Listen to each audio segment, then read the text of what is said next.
Então você, homem, você tem esse dever de ser essa autoridade, de ser esse que puxa as pessoas para um nível mais alto.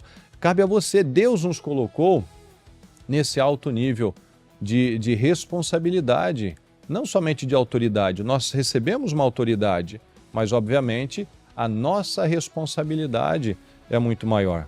E a gente vê muitos homens, né, Anderson, aceitando um papel assim medíocre de filho, de um encostado. O pior, ele se coloca. A pessoa se coloca numa situação de vergonha. A primeira coisa que a pessoa faz, isso seja com esse tipo de coisa, seja com a palavra, né? Que é a mesma coisa, é a aceitação.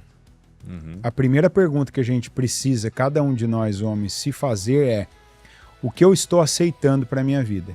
Né? Porque tem homem, como você sempre comenta no Trabalho dos Valentes, que vem, é convidado pela esposa, por um amigo, pelo pai, enfim, participa de um culto inteiro e não aceita nada que recebe, né? Porque ele já está cheio. Já tem homem que aceita esse tipo de padrão mental, comportamental, emocional.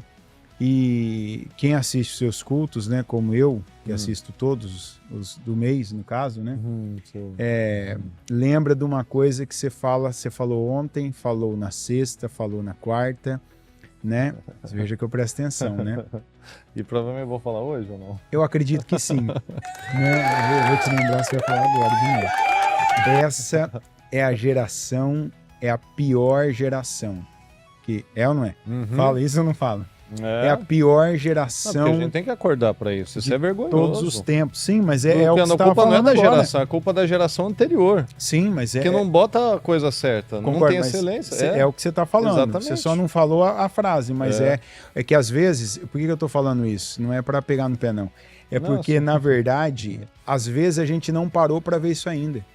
Né? E a gente que é pai, por exemplo, já, se a gente não ficar atento, a gente vive isso já também com os nossos filhos. Por quê? Hoje, por que as pessoas estão ganhando tanto tempo? Elas não estão, como você colocou, a história de senhor me ajuda na prova, mas eu estudei? De repente eu tô me acomodando, né? Me ajuda na prova, me ajuda nisso. O que não entrou não vai sair. Se eu não estudei, eu não vou saber responder na prova, nem com oração. Que é algo que a Bispa falou hoje ainda, né? Uma pessoa que quebra princípios no casamento ou na vida financeira não tem oração que vai suprir, que vai mudar, que vai resolver o problema dela. Não adianta declaração nenhuma se eu tô lá estragando em casa. Estrago com o filho, estrago com a mulher, estrago comigo. Eu sei o que fazer e não faço, né? Então hoje, às vezes, e a gente, aí eu volto no que eu estava falando, o que eu tô aceitando para minha vida?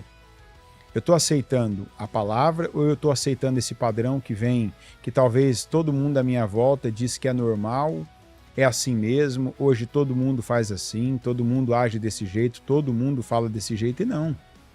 Um dos trabalhos que a gente tem aqui é a pretensão, né, o objetivo. A Bispa hoje falou, né, todo mundo tem que ter sonhos.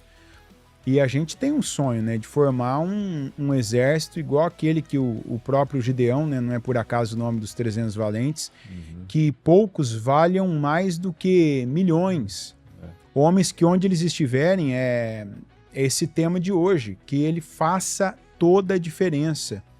Que o local físico se renda a ele, que as pessoas se rendam a ele, que a família dele tenha respeito, admiração e que assim tremam em pensar assim, se meu pai tiver um problema, se o meu marido tiver um problema, se o meu irmão aqui, né, que é o arrimo de família, tiver um problema, porque hoje a gente ouve muito na igreja mulheres falando, às vezes, infelizmente até filhos, que a morte, o falecimento, a ausência do pai ou daquele homem seria até um alívio.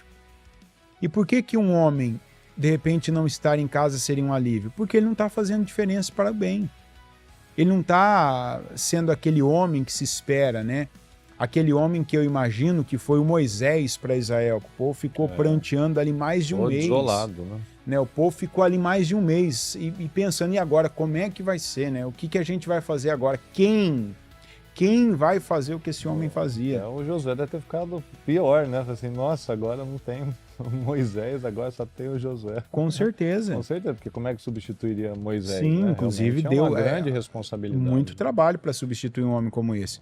E é o tipo de homem que a gente tem que voltar, né, a ter perto de nós, sermos esses homens, né?